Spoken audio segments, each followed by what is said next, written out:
YellowTelescope's YellowTelescast, the best practices for the best practices, providing the medical industry's best practices to the medical industry's best practices since 2008. Are you a doctor? Do you work for a doctor? Do you want to earn more, be more efficient, retain your team, hire for success, or just want to have a better lifestyle? I bet you do.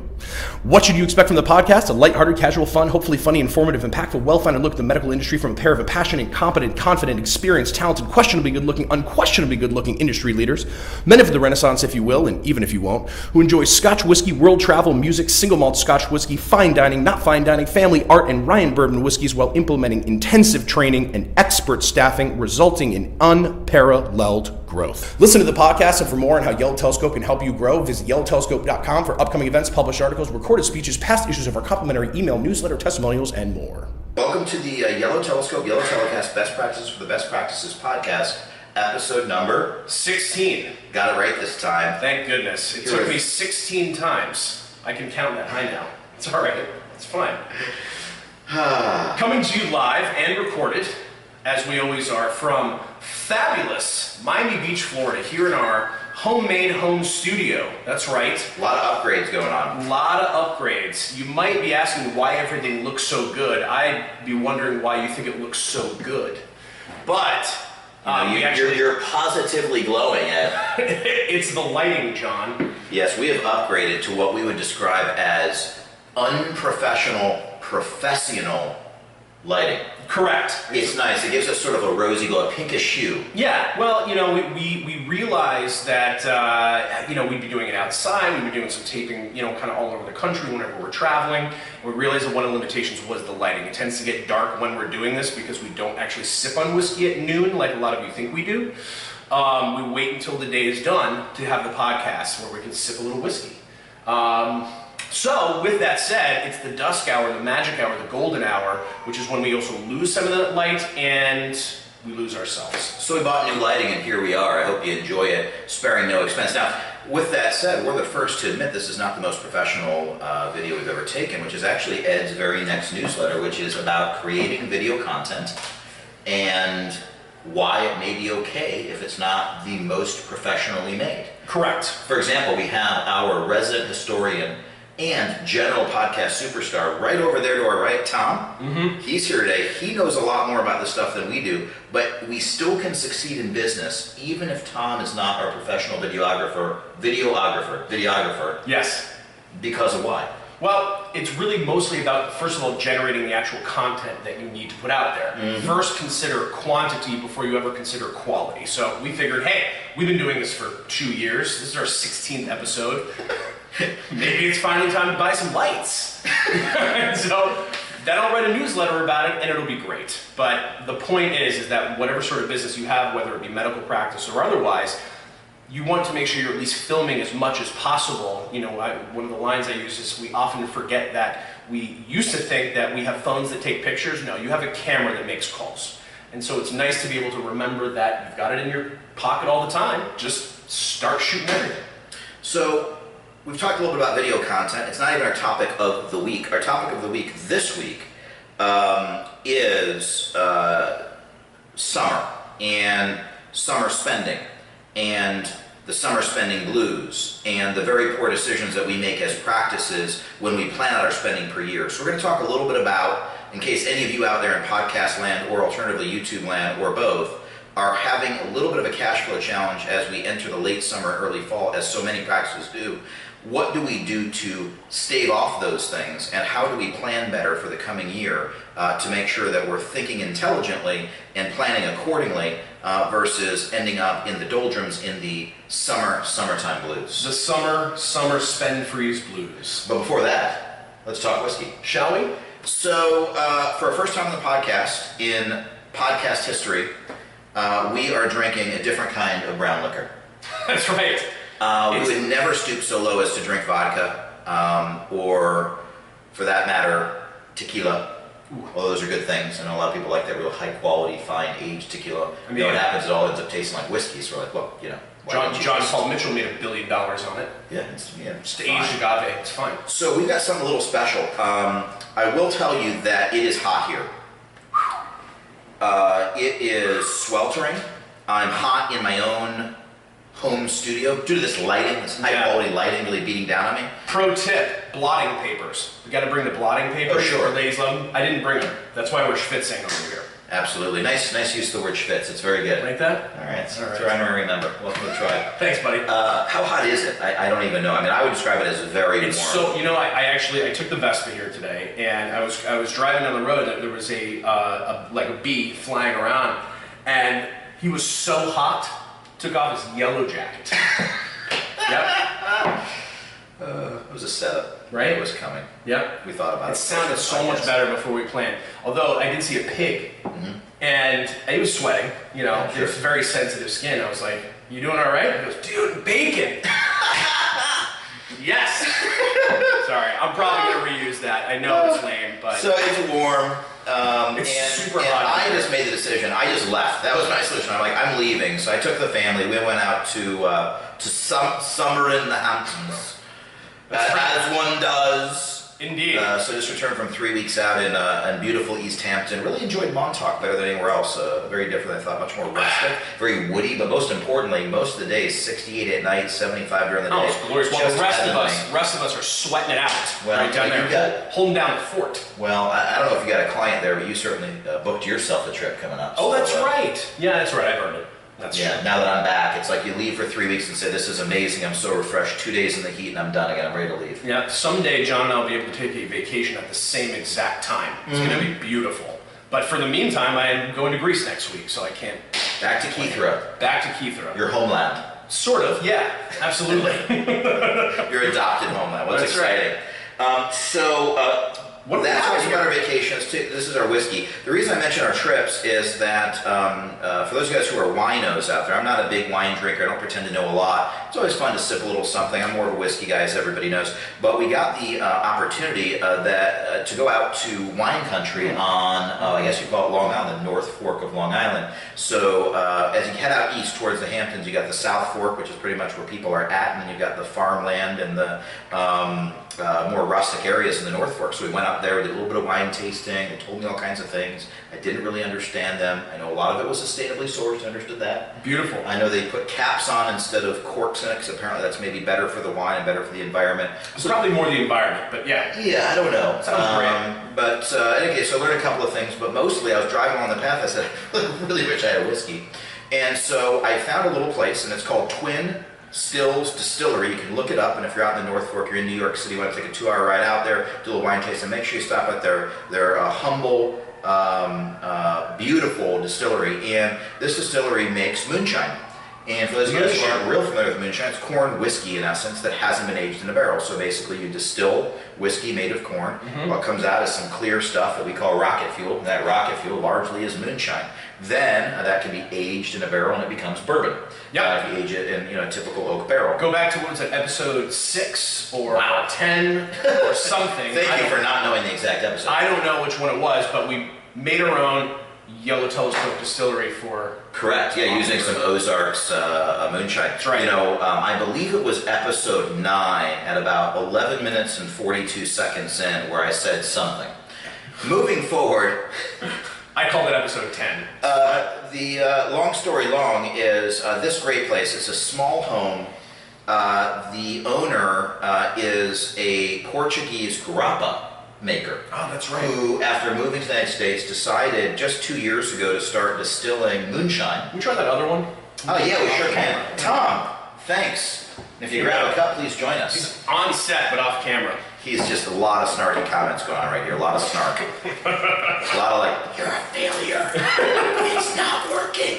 It's not a Start here. No, it's not true. He's just said nothing but lovely things. It's true. And if you're looking for a fantastic photographer, let us know. We'll introduce you. He did all of our website photography, which will be going up on the new SEOversite.com when it goes live here shortly. Forthcoming. In any case, Twin Stills Distillery. I thought it was called Twin Distillery. Twin Stills Moonshine. Yeah, Twin Stills Moonshine, old-timer moonshine. Right there in Riverhead. Great stuff in Riverhead. So up in the North Fork, stop in there, and they literally are using their old Portuguese grappa still to create moonshine, and then they're infusing it with sustainably sourced real ingredients. So we're going to be trying the honey one here. Right now we're sipping the coffee one. It tastes like espresso beans. Still got his yellow jacket on. Not that hot up there, that's right. Not that it hot. all comes full circle. As the not so smart say, look, I did a total 360 on this one. That's right. So this one actually does taste like it's been soaking espresso. Sort of the cold brew of moonshine.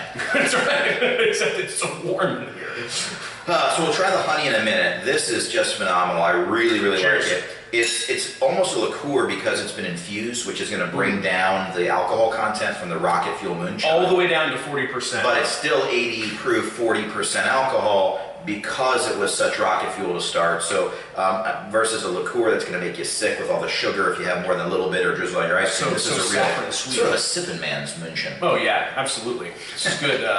Actually, put this in your coffee. No. At least it would blend in. Let's talk about the topic of the day. Thoughts? Let's do it. Absolutely. So, around this time of year, what? Ed said something so funny earlier, it has to be said. We're talking about the moonshine. He said, I think it's sort of a, I don't know if you want to say it, but I couldn't let the moment pass. It's one of the funniest things you said. This is sort of a lunar whiskey. Is that what it was? That's all. So let's go ahead and introduce the topic. We're going to talk a little bit about your practice, a little bit about making it better, and even if you're just a general business owner or an operations manager, a senior member of the executive team of any business, you need this information. What we've generally found is that most businesses are cyclical. Not just the way the economy is cyclical, although maybe in that way as well over a period of years where the economy ebbs and flows, but on an annual basis, very few businesses are busy year-round. Very few. There are some, but there are very few. So if you're Macy's, you're going to be busy at Christmas. If you're a swim instructor in most cities in the north, you're going to be busier in the summer. Yes, there's business to be had in the winter in the indoor pools, but the truth of the matter is you're probably busy certain times a year. With our medical practices, we see that that's generally true as well. Most of your cosmetic, plastic, dermatologic practices, you're going to see most of them suggest that August, September are not traditionally the very best months. Now, we have practices that have broken all-time records in July, all-time records in September, but if you took, a smattering, took some data from every single one of them, almost anybody you speak to says, well, we're obviously very busy around the holidays, we're very busy, if you're a breast augmentation doctor in March and during spring break, if you're a rhinoplasty doctor, you probably get a little busier in July with rhinoplasties, but largely you see that sort of reality of the cyclical nature of the business. For Yellow Telescope, we tend to be busier directly after we leave a major meeting. So we've got ASPS coming up, AFPRS coming up, our own Yellow Telescope seminar. We're going to be busier on the holidays. Around this time of year, it's a little quieter. We finished all of our meetings. Sometimes we're busy, but we don't count it. It doesn't make sense to. So this is all philosophically something that we know and that makes sense. The real question then is, what is happening in practices? Because we talk regularly with clients and prospective clients who say, I'd really like to go ahead and hire you. I just need to wait till the winter because that's when I'll have some money. Or we'll have calls from clients saying, I didn't really plan very well. For whatever reason, I'm cash flow negative right now, but don't worry, the winter's coming. And what happens is Is that a Game of Thrones joke? Yes. Yeah. The night is dark and full of terrors. Don't worry, the winter's coming. So I totally threw you off. So I'm not sure I've been on yet. So that's perfect. So the winter's coming. Don't worry about it. So then they're waiting. So why can't we just do it during the summer? Yeah. So for example, this summer already, I've spoken to one team that was coming to the Yellow Telescope seminar that decided because of cash flow reasons they're not sure if they can afford it. Which of course we're like, you can't afford not to come if you can't afford to send one person to a seminar that's fully refundable. We respected it. We made the decision to discuss it with them and whatever. But it was shocking to us that they're like, wow, we're so poor at cash flow as a successful practice that we didn't think that the summer was going to be a little slower. We also have existing clients who are doing fairly well financially, but still they start to have irrational fear. So with some practices, they plan so poorly that during whatever their slow season is, they literally are cash flow negative. And they actually have a reason to have rational fear because they could go out of business and they literally can't pay their bills. They have to take out a line of equity or a line of credit, Then we have the irrational fear practices where they're actually doing very well. Maybe they're doing millions of dollars and now they're doing a little bit less during those summer months or during those off-season months. And although rationally they have the money, they feel very cash poor and they start to cut spending. So this is all known and this is all obvious. We don't think about it in the moment. The result of it, the negative outcome, is that when we think this way, we're seeing practices regularly cut spending in the wrong areas. We are not incentivized to make people spend more. We don't want doctors to spend more. We don't come to them and say, you've got to triple your spending or marketing. There's no incentive. We actually would like to cut costs because the doctor is happier and can better afford us. But we're also finding that they're not making the costs in the right space. The result is that we're cutting in the summer and losing a ton of future business. Then the winter comes and we're overcompensating and overspending and creating a negative downward spiral cycle of spending. So with that, I guess, philosophical introduction and sort of feedback on what we're seeing in the market, we thought August, September was the perfect time where hopefully people are going to watch this on YouTube and podcast night and say, that might be me. I need to think twice before I cut, and also maybe look at cutting other things I wasn't thinking about. So Ed, you're ingrained in the practices. You're there every single day. You're spending the time on site. Yep. I thought what you could maybe do is walk us through a little bit about what is exactly a profit center versus a cost center, something we've written about in past newsletters, and then maybe give some examples so those folks listening and watching can then go back to their practice, make changes, and grow. Yeah, well, it's been interesting. Of course, we'll outline exactly. I'm going to have the honey liqueur. You should. Did I throw you off yet? You really should. No. Tom, did you get one? But thanks for calling me honey. Here, have a sip. It's a honey moonshine. Or as I like to say, some moonshine honey. It's a fine mention. And Tom has now been on our podcast. There it is. Finally. So, A fine moonshine Tom. it's quoted. Can we get some letters to go over that? It's sort of it's pretty nice. Yeah. Taste the honey? I do. So, profit centers versus cost centers. Yep. Profit centers are going to be, let's talk about cost centers first. The things are generally going to have your fixed costs. Things that are supplies, medical supplies, your Botox, your office supplies, things that you generally are going to have anyway, and the more you spend on them isn't necessarily going to give you much increased benefit. In fact, you're going to benefit from actually spending a lot less on those sorts of things. When you have your credit card servicing, for example, maybe you could make the argument that you get a little bit better customer service from one company versus another, but they're still doing the same exact service for you. You're talking about the people that we swipe and they charge 2% to pay Visa or Amex. Exactly. You save a couple of basis points in any one of those transactions, it's all going to go towards your bottom line. It's the same exact service that you're going to be getting. Whereas a profit center is going to be something that, where you pay a little bit more for it, you're probably going to see a commensurate return on that actual investment, and they're actually immediately going to be impacting your profit. So a lot of times it's going to be your sales staff, your patient coordinator staff, sometimes your marketing expenditures within reason. Those are the types of things that we often see people make a knee-jerk reaction, and the doctor says, oh my gosh, this is expensive, we need to cut it, or it just showed up on my credit card statement. Because I figured because we're not as busy in the summer here, I was thinking I'm just going to fire the entire staff. Because that way we'll have so much less payroll. Right. Short term, John, it's a terrible idea. Well, what's the downside? I'm trying to talk you out of this. You mean all future sales and income in the future of my company? That's right. Profit center. Got it, okay. Indeed. So, during this time of year is oftentimes when you get that knee-jerk reaction because, of course, even though it is often cyclical, although we can also do an entire separate podcast about how to avoid the downturns that you often see by implementing price increases at the right time of year, making sure you've got the marketing efforts, looking ahead, etc. But even if you do see that sort of cyclical downturn, of course, depending on your specialty, you're also going to find that. You should have seen it coming because it happens every year. Make sure you I've only been in practice 16 years, though. No. This is my first summer. We got lighting after 16 episodes. Summer. That's true, but it took 2 years. Only 2 years. 2 years, okay. So once you actually do reach that time, you should have actually planned for in advance and make sure that you isolate your actual profit centers. Try to eliminate the cost centers when you can.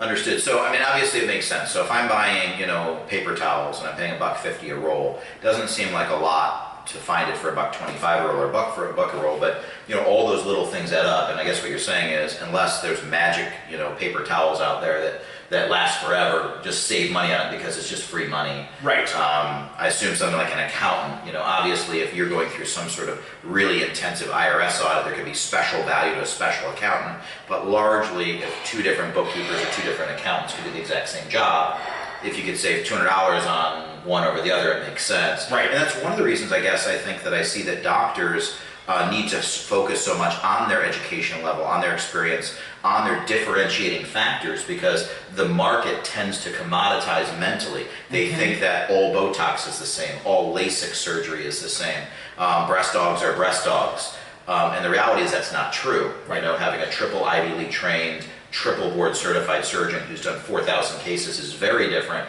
than having a internationally trained, depending on the university, resident who is the very first case. Yep. And so that differentiating factor is so important within the business. And I guess what you're talking about is those commodities save money on. Well, yes. Now, we usually have to be careful to make sure it's not something that is commoditized when it shouldn't be.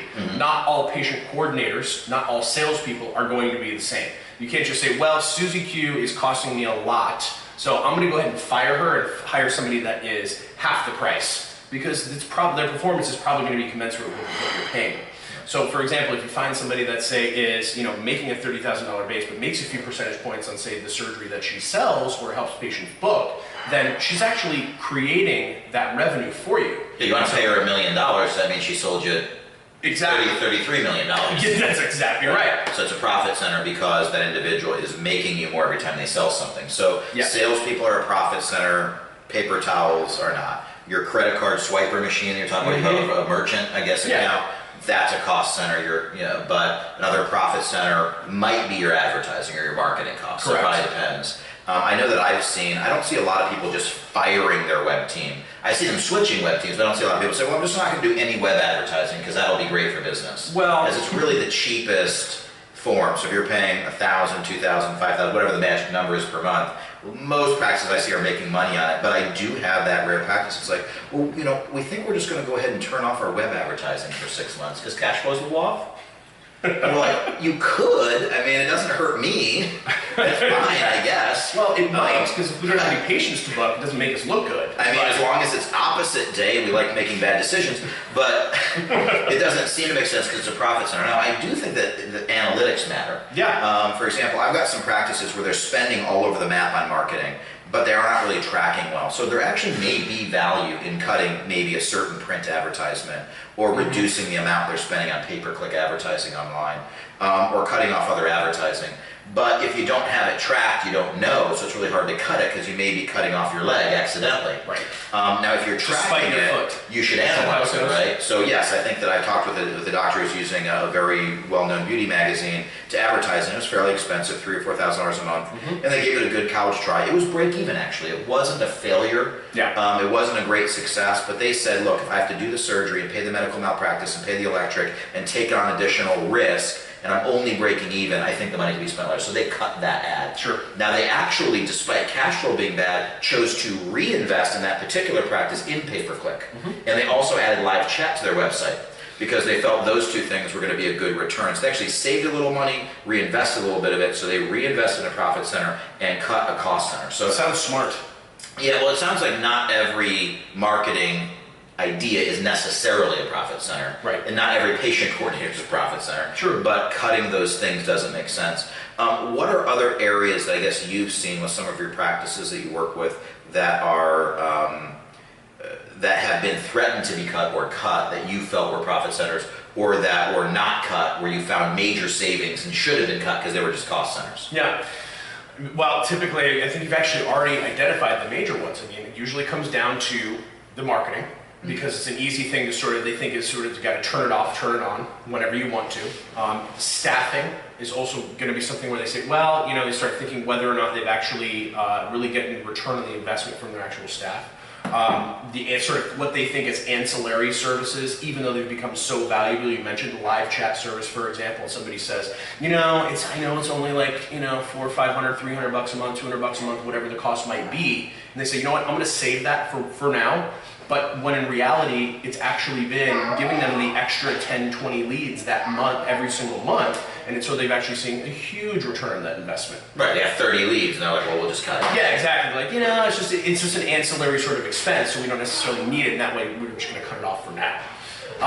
Whereas some of the cost centers where they've actually cut them successfully, has been, for example, we've recommended a lot of people check out, Pipeline, for example, for their medical supplies. And they're Almost everybody saves with them. Absolutely, and so that way they're actually able to check that out, and then they actually are able to find another vendor that's going to give them a lot of savings. Save stuff cheaper. Yeah, and then of course, like you said, if they can actually then reinvest that into something else that's going to be a profit center, like their live chat, like their staff members, maybe give somebody a little bit of a more incentive, whatever they can do to help to drive the profits. Obviously, that's going to be smart. A couple other things just off the top of my head, without reviewing a P&L, which we're actually happy to do. There's no cost. If you want to check in with us, we'll schedule a call with you, go through your P&L, give you a handful of ideas, whether you hire us or not, or need anything from us or not. We're always happy to establish the relationship. I've seen a lot of doctors actually save money by renegotiating their leases. The economy, depends who you ask, and their politics. Some people think it's horrible, some people think it's great. We all agree it's a lot better than it was in 2008. That much we know. And commercial real estate is doing better, but there's different markets. And I found that a lot of people going back to their landlord and renegotiating can find if they sign on for a little bit longer, they can reduce their fees per month. Yeah. If you're not going to be there for 2 years, 3 years, 5 years, 10 years, may make sense. I've had other people diving in and buying property. So there are areas where you're getting the same office, you're getting the same service, you're getting the same product, you're just getting it for less. So it's a cost center and you're saving on it. So it's very important, I think, from a philosophical standpoint, regardless of the particular line items on your credit card books. It's so easy because you see your credit card bill every month to cut the things on your credit card. But the things that get charged by the credit card tend to be the things that actually build your business.